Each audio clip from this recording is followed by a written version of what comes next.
Summer seems to be the time of year when I finally get around to doing all those tasks, annoying admin, and general adult things that always seem to fall by the wayside. And it also happens to be the time when I take stock of everything in my life and in my home, and reassess whether I'm living in alignment with my values, or whether I've begun to stray a little, and why. Over the past couple of years, I've been through some pretty big changes, and life events can have a massive impact on the way we live, the things we have access to, and the stresses in our lives. Things, places, or amenities we used to depend on may no longer be available to us. We may face new challenges, new additions to the family, or we may simply feel different about our place or our role in this life. The way I view sustainability or zero-waste living has definitely changed and evolved over the years. I think back to when I was hyper-focused on fitting my waste into a jar, but not quite understanding or even considering the impact of the entire supply chain, where the real waste happens and who is responsible for holding big corporations accountable for their aggressive approach to growth and the true cost of that.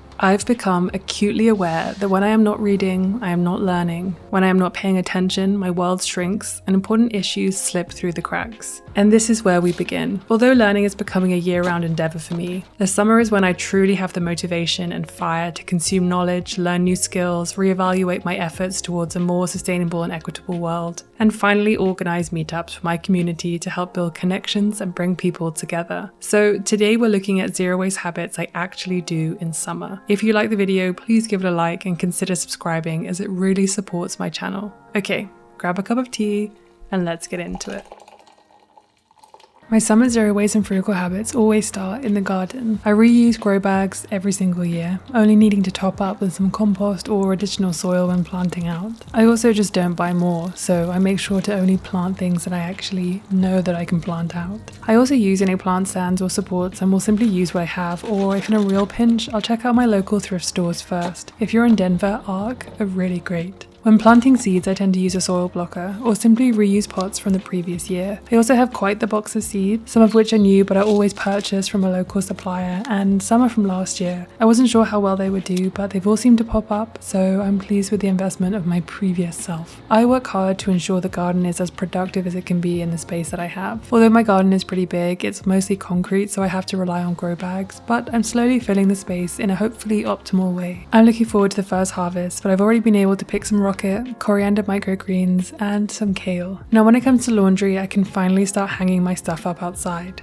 I'm still looking for a secondhand clothes horse, but this dead branch does the job for now. If you're looking for a sustainable laundry detergent that eliminates single-use plastic packaging, is a B Corp and offers fragrance-free laundry sheets, then I'd love to introduce you to Earth Breeze, who are sponsoring this portion of today's video.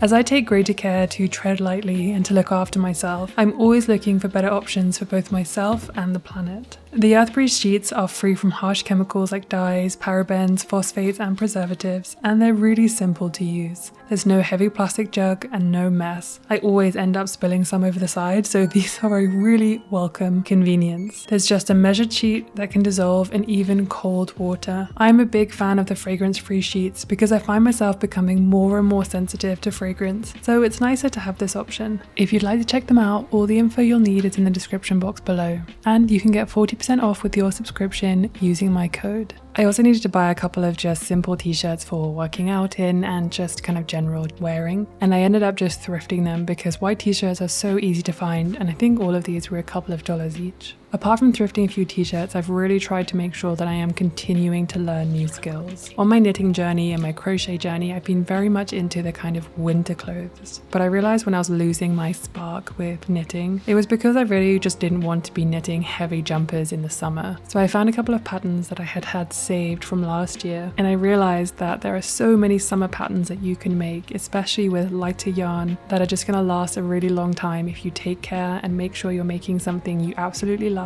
And I love to support all local yarn shops. And my first ever summer top has finished blocking, so I thought I would try it on so you can see what it looks like now that it has been blocked. One thing I find with cotton yarn is that it never really stretches. Like, you have to kind of be prepared that the size you make it is going to be pretty much what it's going to look like. So I kind of wish I'd added maybe 2 more inches onto this, but that's okay. Blocking has still made it feel a lot sort of looser and more natural, and I do really like it. I also blocked it at the bottom so that the hem would fit straight, but it has rolled, but actually I think the roll looks okay. So let me show you what it properly looks like. So as you can see, it has rolled at the bottom, but I think that actually looks better than if it was just kind of the straight hem. The arms fit perfectly, they're nice and loose around here. It is definitely a little shorter, but that's my fault. But I think that the neckline also stretched out nicely. It has again rolled a little bit, but that's okay. I think it still looks pretty good. I have a lot of white trousers for summer, so I really wanted some more color to go on top. I don't know why, but I still do feel a little insecure about my arms. I have no idea why. So I kind of wanted to make a top where it forced me to have my arms out, just to become more comfortable with myself in general. I just feel like it baffles me that I'm insecure about my arms. It's so weird. So yeah, that was one of the reasons why I wanted to make this. But now that I finished this, I've actually started on another top, but I'm using slightly different material because even though I like this material, I've actually found one that kind of provides a bit more of the drape that I'm looking for and a little bit more of the kind of loosey goosey kind of fit. I'm not a tight clothes kind of gal at all. So let me show you that. Also, if you missed my YouTube short on making this top, it's the Sabai top by Paula M or Paula Strict. All the information is in my short, which is very recent, so you'll be able to find it very easily. But this next top that I'm making, I'll show you the start. I also really like the color of this. It's kind of like a nice blue. I'm really trying hard to find the colors that actually suit me and make clothes that are really going to last a long time. And one of the reasons why I consider this habit of knitting my own clothes to be a kind of zero waste or frugal or more sustainable option is because I'm always trying to support local artisans when it comes to yarn. I'm also trying to always support my local yarn shop as well. And I'm trying to be very specific about the clothes that I'm making for myself that really suit me, the colors that suit me, and just try to make things as well as possible so they really will stand the test of time and I won't have to rebuy things along the way. I also feel like I do cherish my clothes more when I make them, and I kind of understand the process and how long it takes to source things ethically and sustainably, make things, how long that takes, the whole blocking process. And I also like to support artists who are creating these patterns in the first place. So the next one that I'm making is the number 2 T by My Favorite Things Knitwear. I didn't realize how much of this I was going to be knitting flat, which is not my favorite thing, but I have done the two shoulders, the two drop shoulders, and I've shaped the back and I'm now knitting the long part of the back. So this is the actual back, not the front, but I think that this blue quite suits me, and I also think that it looks so nice in real life as well. I've only made it this far, so that's the thing that I'm working on currently. The yarn that I'm using is called Junescape by Universal Yarn. I got that from my local yarn shop, so I'm not quite sure where they sourced that from, but this one is a mix of cotton, viscose and linen, and the reason why I chose this is because the fabric has a much better drape than just 100% cotton. I also feel like it's a lot lighter, so it's going to be really nice for summer and something I can just wear over like these white trousers, for example, and just feel really cool. I really thought I was going to be giving up on knitting for the summer, but I'm really pleased to have found a way to discover different materials and different kinds of patterns that you can make in the summer and it not feel too hot and overwhelming. I think this is a really great segue into shopping my own summer wardrobe before buying more. Even if I want to thrift something rather than buying new, looking at what I already have that I stored away in my cupboards from last year is a really great way to rediscover items you may have forgotten about. Of course, there are plenty of reasons why we want to buy new clothes. For me, my body has changed, and so I feel a little insecure in some of the clothes I had from last year. My initial thought is I just want to get rid of them and I just want to buy new clothes. And that's perfectly okay. The summertime can be a pretty tricky time for anyone. If you're wearing shorts that you don't feel particularly comfortable in, swimsuits and things like that, it's important that you do what's right for you.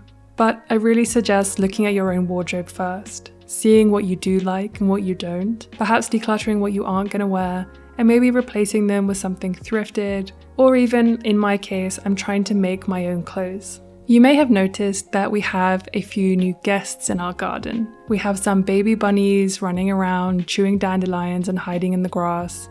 We also have lots of buzzy bees, squirrels, birds, and various little bugs. So this year I decided to leave the weeds. I didn't even really know what was a weed and what was a plant in this garden, so it felt safer just to leave everything, help with the biodiversity of the garden, and provide our guests a little shade and a welcome rest from whichever garden they're coming from and going to. I'm a big proponent of vermicompost, and of course I use all of the worm castings in all of my vegetable beds, but the compost tea is also really amazing. What I'll do when my little pot is full is simply dilute it in my watering can and put it over any of my vegetables, flowers, or plants that need it. This is a really great free plant fertilizer that's just a byproduct of something that's composting already.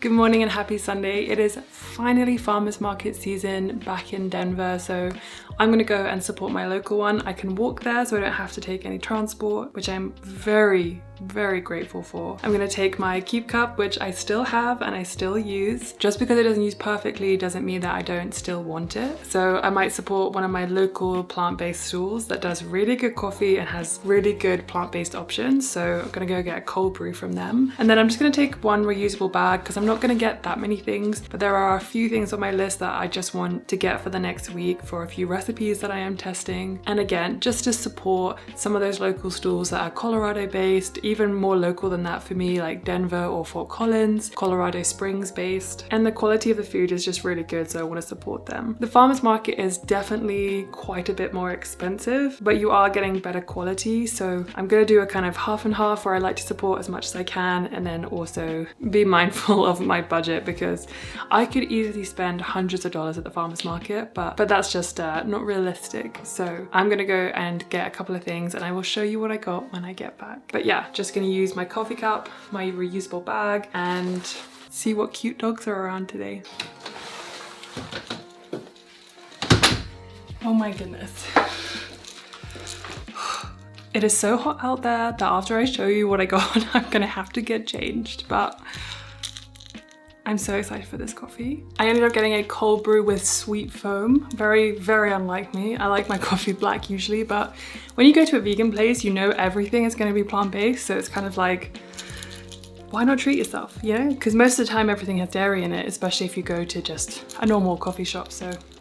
Oh, that is so delicious. That is so delicious. I highly recommend going to the farmers market if you're in Denver, or even if you're visiting. They're always on a Saturday or a Sunday, and there's just so much good stuff there. Okay, let me show you what I got.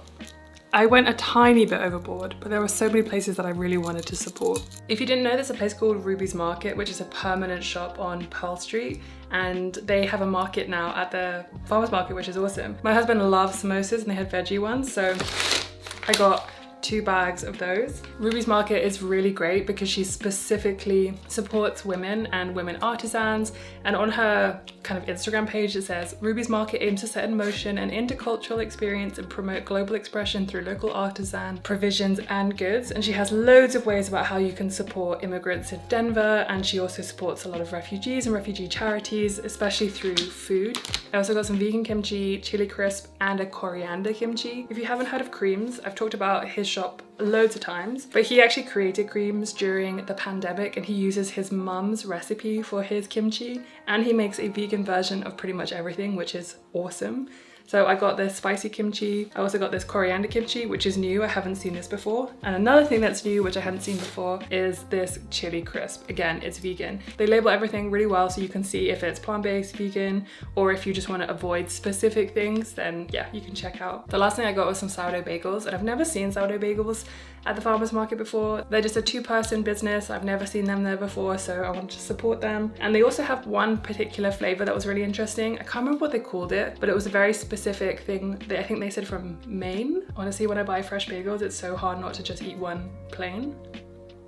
Oh my goodness. Anyway, all this to say, I think it's more important than ever to support your local farmers, your local shops, your local artisans, your local immigrant businesses. And if you can support your local farmers market, then it's just a really great thing to do. Oh, this coffee is so good. Let's move on to the next thing. There are so many little zero waste or sustainable habits that I can't remember, but just have become so ingrained in my day-to-day life. I still use subscriptions like Who Gives a Crap for my toilet paper because I like to support them as a business. And it just goes hand in hand of finding ways to be a little bit more kind to the planet whilst also making it a very convenient option for you. I will be going through a lot of my clothes and trying to embroider over a few weird stains that might be there, just to try and give those pieces a little bit more life and kind of negate any need to get rid of them. Apart from that, I'll also be changing the way that I'm eating to be far more summer friendly and seasonal. I can't wait for my potato plants to be ready so I can harvest those, and for the garden to be really productive. I'm still making cold brew coffee, especially on Saturdays when we have a big hiking day, and it just feels like the best treat when you're out and about.